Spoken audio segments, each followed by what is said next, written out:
but I'm in a different location that's not at home. But I'm sure the sound in the background is going to give it away. So if you, that couldn't have been better timing. Oh my God. Anyway, we're in my second episode, which is super cool for me. Whether or not you are listening to this in real time or you are coming back to the very beginning.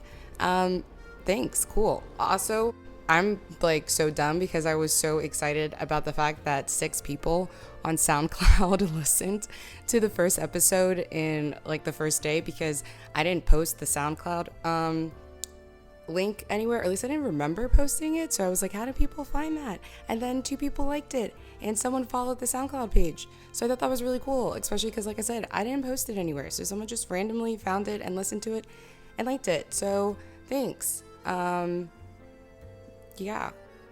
Anyway, this episode, again, if you listened to the first one, like I had said, this first season of episodes is going to be, each episode is going to be really unique. I don't really know how the format of it is going to be. It's just going to be whatever I'm inspired to do that day. And today I'm inspired to kind of like have like a vlog sit down conversation.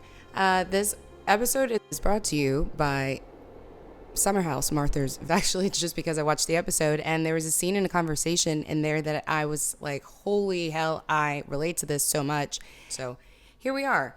You actually don't need that much background of the show to know, or of this conversation to know, to relate to, you know, what happened in it. But basically there's a friend that's married and then a friend who's not married. The girls were having a conversation and the married friend was saying something to her about wanting to make sure that she was good and that she felt like she had someone, and the single friend was just saying, you know, why am I less valued, or do I have less value because I don't have a partner? And I feel this so often. And I know I also have treated myself even in ways that I felt like I have to remind myself that my time is equally as important. My status is equally as important. My feelings or emotionally are as equally as important. And that it's also my job to advocate for that and to let people know that and to stand up for myself. And on the flip end, it's kind of interesting to me because I'm curious why it is that once someone gets married, they also put that on themselves. Or it's like, I'm curious because I'm not a married person. And even when I have been in relationships, which that's not what this episode is going to be about, I never felt like I was more that, or I never wanted to be in a relationship, or ever felt like because I'm now going to be, if me and this person takes this next step, it changes my status, I guess, in life or in my, relationships with other people around me. Because what does my romantic relationship or the situations between me and this person, or me now putting this label on what we're doing with each other, have anything to do with anything else I have going on in my life? So I've actually been in like 2 different situations where this has like blatantly been shown that my, and it's like kind of also looking back in hindsight, it's like I don't even think I realized just how much the people around me were kind of showing me how they valued me because I was the single person in the group, and how my friends, and these were like people that were close to me, it wasn't even like strangers. So I was in one incident, whatever, it is what it is, on a trip in Nashville, and it was with a bunch of like close friends, like my best friends, like people I'm still all friends with. So we've like talked this out, except for one person we're not friends with anymore, which now like makes a lot of sense. But we had all gotten really drunk the night, well, I got especially drunk the night before, and typically I have like 3 levels of drunkenness. I'm very, very, very happy, I'm very, very, very sleepy, or I want to hump a tree. So like that's just kind of where I go to. And then there's the occasional, like everyone gets like angry drunk, but like that's like my most extreme levels. And so this specific night, it was like this trip that we'd all been planning. All my best friends were going to be there. I was super excited. I'd gotten really drunk. I had apparently said something in the car that was actually, personally to me, I think more of a secret for me than it was for anybody else. And I didn't find out until the next day that I had apparently said it in the car. And I was like traumatized and was like, Jesus Christ. But especially I was like, I need to address this with the other party that was involved in this, because holy crap, I shouldn't have said that.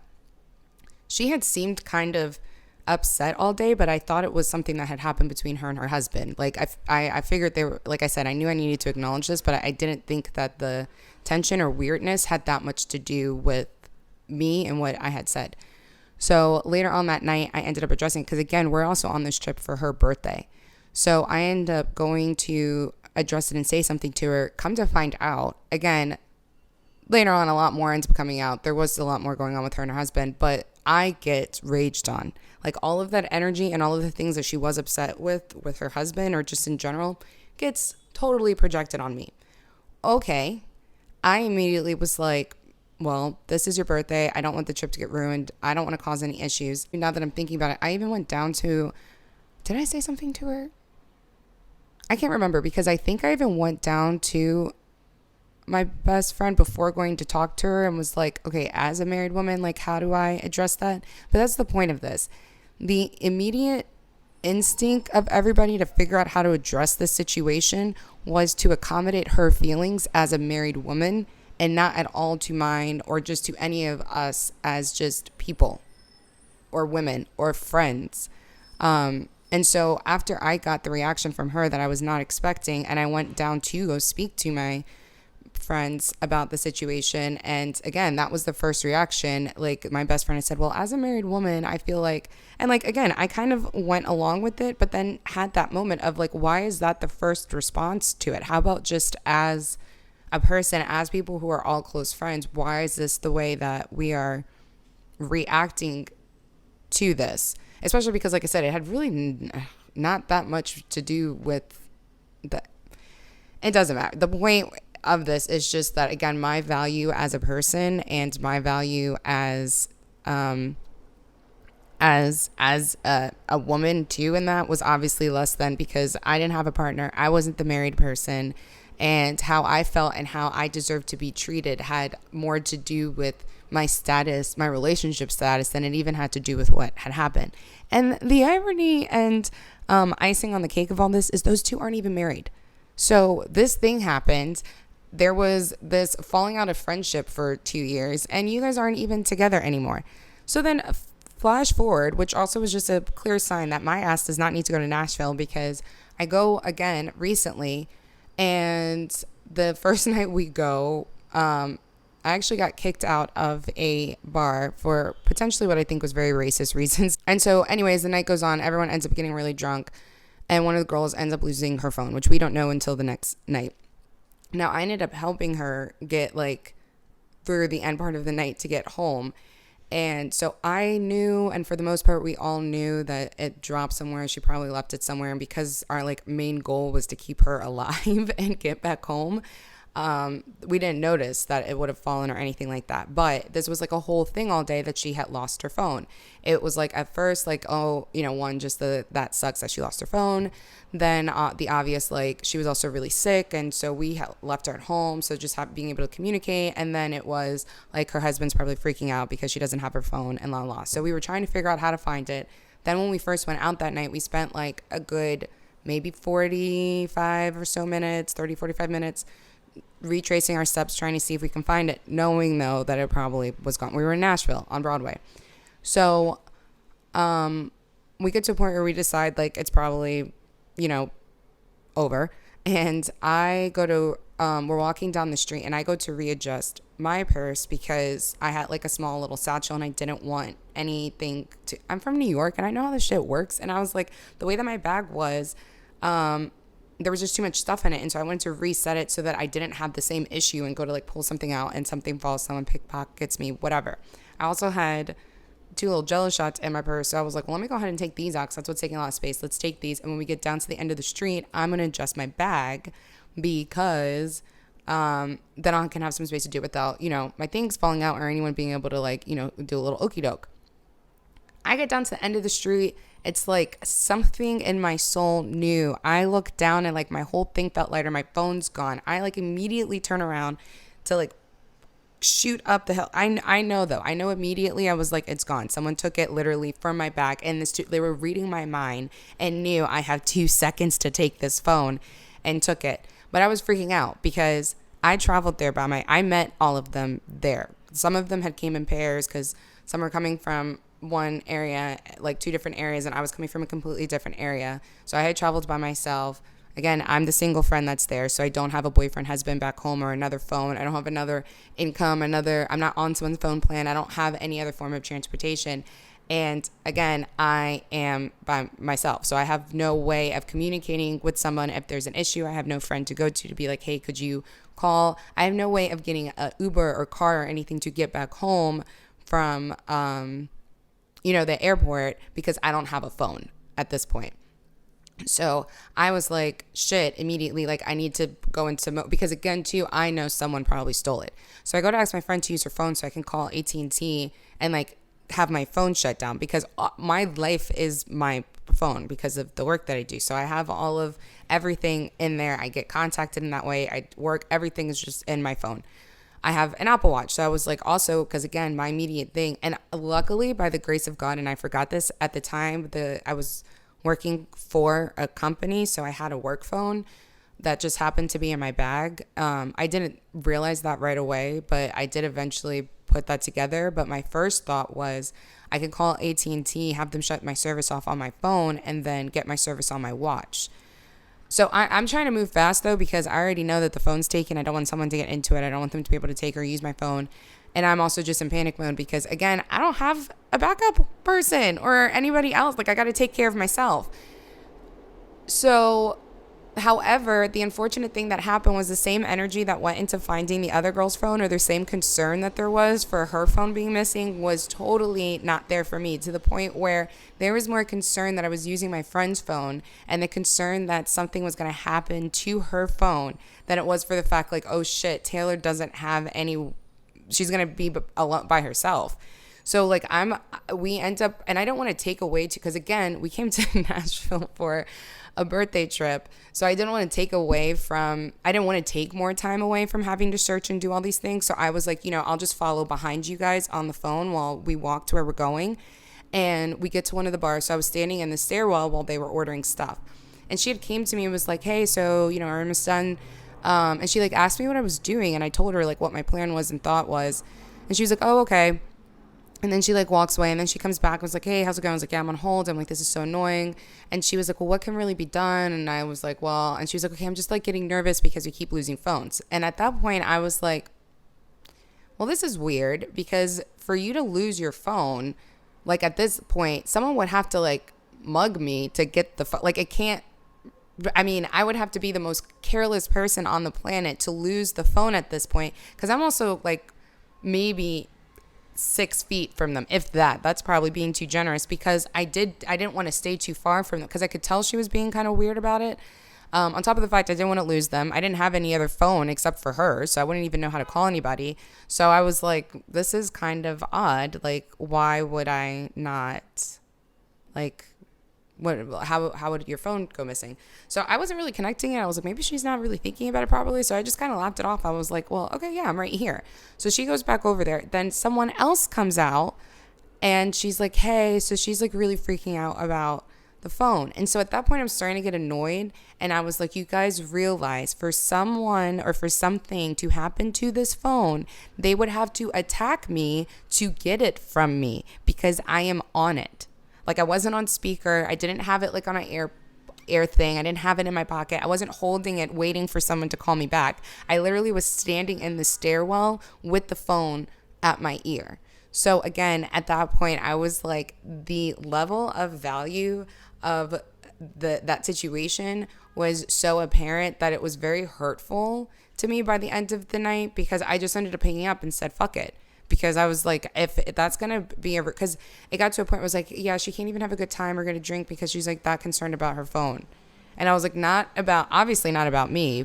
Like, there's so many layers to that, because again, if the phone goes missing, that would be because someone would have had to come up here and attack me for the phone. Because again, you guys are probably, I'm here, and where the wall is where they were at. So if I lost it between that walk, we would have a bigger problem about just me as a person and how I would have lost a phone between that transportation.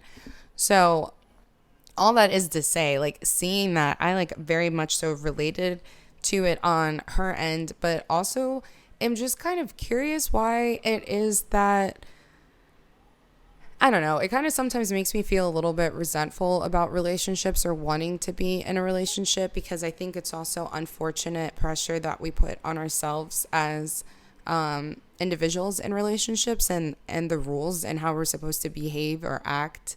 And then I think it puts like weird pressures on friendships too, because that was kind of where the foundation of that came from. And then it did turn into a conversation about their friendship. And I've been there too, where I'm having friends asking me the wrong questions about how I'm feeling, whether it's in my relationship or in, dating, or in how I'm feeling about somebody, or asking me just about my, like where and what their concerns are. I had never been asked until I had met a group of women for the first time, and they were a little bit older, so I was like, maybe it's just a maturity thing, I'm not sure. But for the first time, I went to this event, and these women had asked me, someone had asked me if I was seeing anybody, if I was single, married. I was like, oh no, I'm single. And they had asked me, if I was interested in dating. And I was like, well, yeah, I am, or like want to, and I ended up having like a conversation, like I do want to, and blah, blah, blah. And it was like a really good conversation. And I was like, no one's ever just asked me what I was interested in. No one's ever asked me, well, do you want to be married, or do you want to date someone? It's always been like, either are you, and then, well, why not? Or, well, when are you going to, or what are you doing? And no one's ever really asked me what it is that I want, which is sad. It was kind of disappointing because, like I said, these were a group of people that I had just met for the first time. And that it's gotten to the point where I don't want to talk about it with it. And it's not in a bad way anymore. Like, I think it was at a point where it was a little bit of like spite or resentful, or like, nah, you don't deserve to know type thing. But now I just feel like it maybe is like a protection type thing. Cause I'm like, one, I don't know that I would trust. Unfortunately, I don't think I would trust some of my friends are talking about it, because there are certain people that have the things that they've said. I'm like, I feel like you just care more about me being with somebody than you care about like my wants in someone or being with someone. That if there was a whole lot of red flags and I went to you with any concerns, you wouldn't be like the greatest person to give me the best advice about it. Also, again, like even going back to that first Nashville story, that girl who I thought was a friend had tried giving me advice before that incident happened. And now, like looking back at it, and like I had said in the beginning of all this, I myself almost devalued myself or my opinions or my thoughts about how relationships should look, or how things should feel, or what I should want, or my wants, because of what other people were telling me. But I mean, and things happen. People break up, people get divorced, and that doesn't mean that their advice or things that they have to say are any less than, because at the time it definitely means something, but it doesn't mean that it's Bible, because I sat there and did take certain things in, or doubted how I view things based off of thinking, well, what do I know? I'm not in a relationship right now. But I mean, I do know, because I know more than anybody's going to know what I want in a relationship or what I want in a partner. And I mean, that definitely was a huge probably downfall to my last, I wouldn't say last, actually, that wasn't actually really my last like situation, but my probably more serious or biggest like situation thing, because that definitely should have gone a lot differently had there not been so much outside influence, or had we both not let so much outside influence. Again, that's not what we're going to talk about here, because that's a whole nother episode topic as a different theme. and it's a different format and not just a chit chat, because that shit's deep. Sometimes I do honestly feel like I am never going to be, and I don't know, I like flip-flop about it sometimes, because I don't want to not be in a relationship if I'm being totally like vulnerable, whatever, open. But I also have recently been having some feelings like maybe it's not maybe, I don't know. I don't think it's, there's just certain things that I'm like, if this is what this is, then I know that that's not what I want. And if that's the only way to get it, or if that's the only way it's going to look, then it's just not for me. And that is okay. On the flip end, though, I saw a TLC special where these people believed that they were vampires and they sucked each other's blood, and they were married and happy together, probably with babies now. So if they can find each other, I'm like, I just want someone to go hang out with and live on a beach and touch my butt every now and then. So I don't think that should be that complicated, but so far. Anyway, that's where I'm at with it. Am I gonna live a life of complete loneliness? And here's the other thing. I also really want kids. I have fucked up. I think I've talked out of order about what it is that I want, and now I'm being punished by the universe, because I've been more comfortable talking about the idea of wanting kids. I have wanted kids before my married friends, or my friends who dated a lot, wanted kids. Never been like a heavy dater. Because also I just had different priorities about things, but I've always wanted kids, and I've always talked about wanting kids, but I have realized that I've wanted a family. I want the whole thing and not just kids. And I think because I've talked so much about wanting kids, that again, like I said, the universe was like, haha, joke's on you. We're going to make you really have to wait if that's what you want, because you sat here and talked about the kids part and not about the fact that, you want the man to make the kids, and you guys want to like be with the man and the kids. I'm like, ugh. Can I just like have one on standby that I just like pull out of closet, hang out with, do what we got to do, and then like I put him back in the closet? That's kind of fucked up, probably. But whatever. So anyway, I was looking up marriage statistics, and apparently one of the things that I found to be, there was actually two things that I found to be very, very interesting. And one of them was that having friends who are divorced apparently increases your chances of getting divorced, which, or not increases your chances, but, well, no, it says that having friends who are divorced is a 75% increase that you are more likely to be divorced or get divorced yourself. Which I do kind of understand. I do and don't understand this. I actually think that, again, going back to that situation that we're not going to talk about fully in this episode, I think that's been a little bit of a wall for that person in his life, because he had a lot of people around him that had very interesting relationship dynamics, and not like just like unique relationships that worked for them, but like probably problematic in a way. And I don't think he wanted to. I think he maybe also did a little bit of the same thing. Was like, either I want this relationship the way that I want it, or I don't want it at all. And if everything I'm seeing around me is looking like that doesn't work that way, then I just don't want to do it, which is kind of sad, especially if we had the same thought. But so I see it going in the way of like, maybe because you see that it seems like you fall into that a little bit more naturally, especially because the people, again, that's like I said, that's a concern I have. If I don't feel like I have strong support around me, I could see myself keeping my relationship very close to me, because I don't want to have influence around me that's not going to be conducive. Like I don't want to have like if you were somebody that's kind of a bitter relationship person, I feel I want to protect myself from feeling like that's going to be projected on me, and that's just the reality of the situation. But I did find that really interesting, and because of this, sociologists believe divorce to be a social contagion. And I was like, huh. Also not really helping with convincing me to get married. So again, circling back to that Martha's Vineyard conversation, anytime friends are like, don't you want this relationship? It's like, did you not forget that you keep calling me, telling me that you secretly want to drug your husband? No, I don't. I'm also like, I've waited long enough. I've been around enough craziness. I've been sucked into too many people's relationship, probably because I've been the single person for so long, that I want to be chill. And so if you're not giving that to me, I don't want it.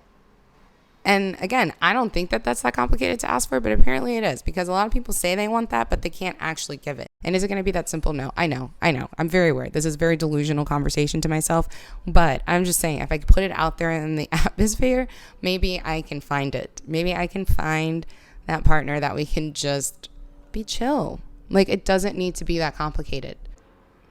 I don't know, not put so much pressure on it. Like, just be able to remember.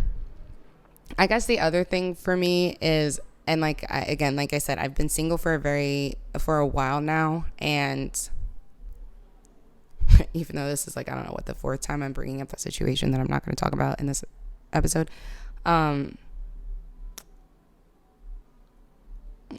because there wasn't the pressure of us actually saying we were in a relationship, there were certain things about that were so great.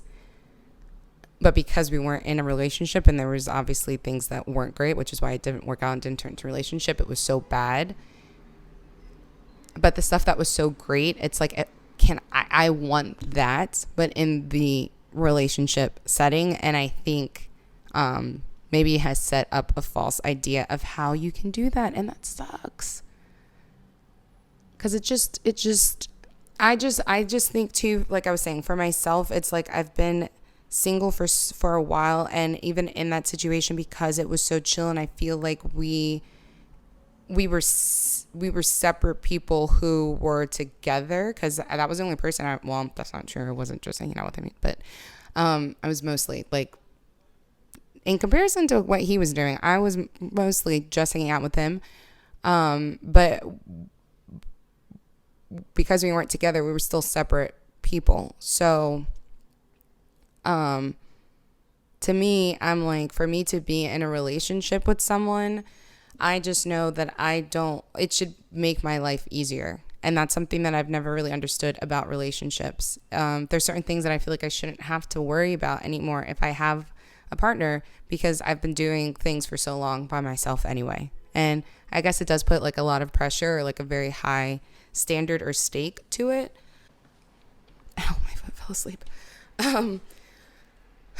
So yeah, I guess it does put it puts a really interesting standard or stake to it, because when you look at how relationships work, you are putting another person in your life, and you are taking on, you're taking on someone else's needs and wants and responsibilities. But I guess, to me, what that means is,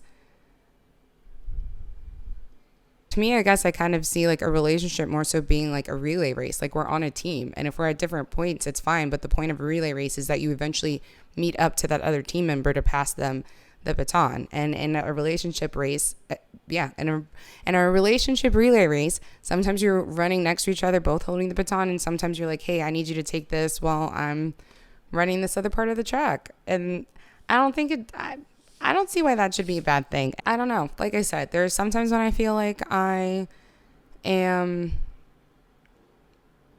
maybe I have this false idea that I don't know if I think that I'm going to be married or be with someone, because I feel like, it's kind of weird to think that wouldn't be it, but then it's also kind of surreal to think that I would. And then I just know that I have a very specific want, and I can't see myself settling for anything other than that specific thing. So I guess overall too, I just wish that other people would stop putting so much pressure on themselves with their relationships and just enjoy it. And for people who are in relationships, look at your partner, and although they annoy you or frustrate you, or, you probably have those days where you wake up and it's like, I would be sleeping in a king size bed by myself, spread out,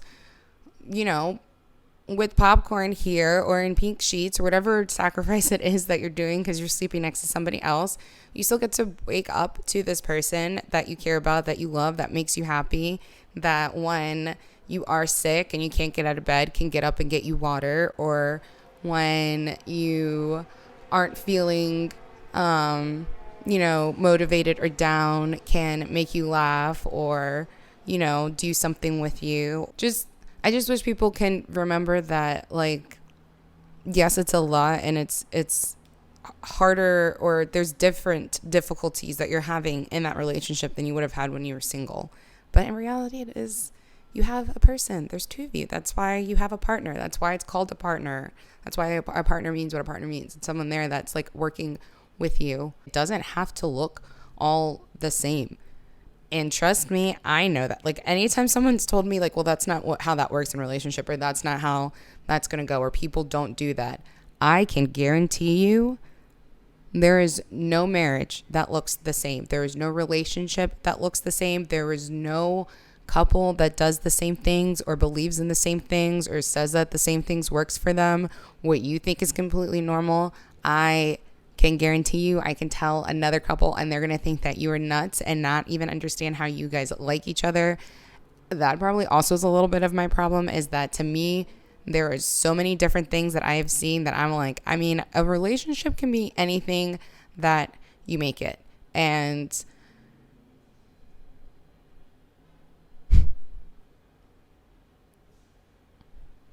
this has been really fun, kind of having these like little discoveries through making. I mean, this is only the second episode of this podcast, but this wasn't really how I planned to do this. But I guess for this episode, I guess why I'm here is to maybe realize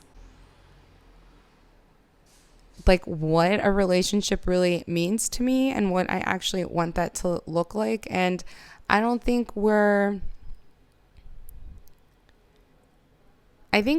we're all here to just meet people and to make bonds with each other and to build partnerships and to have those relationships. I don't think that they're supposed to put, for me, I know that I don't want a relationship that makes me feel I don't want to be tied down, but I want to be with someone. That saying of being tied down or settled down, I don't want my relationship to make me feel that. I want my relationship to make me feel maybe more free, actually. Ew, weird. I don't know if that's weird. Anyway, so you may have also came here from my previous podcast experience. I was a co-host on the podcast, and then we had sex with Kristen Sevilles and Jay Tanner, and or does he go by J Rod Tanner? Does he say J Rod? I think he does. I think he says Kristen Sevilles and J Rod Tanner. Anyway, I was on the podcast with them, and so I'm sure that sex, relationships, and all that stuff will come up more in this podcast. This was just kind of an intro thing. Wanted to get this out of the way. It felt very much so in my face all week, whether that was just things I was watching, conversations that was coming up. I don't know what last week was. There was a lot of men being thrown at me and one of my girlfriends. Like, we met a lot of different boys throughout the week, which was cool. Oh my God. And then actually I ran into the relationship that we're not going to talk about. But anyway, so yeah, this is episode 2. I'm excited. We're moving things along. Things are happening. I'm excited to see how this continues to grow, what the next episode looks like, sounds like, who will be on it, because I definitely will start bringing people on it. I just want to keep it going and pushing. So thank you for being here. I'm happy you're here, and keep being here. Bye. I gotta figure out a sign off. I'll figure out a sign off.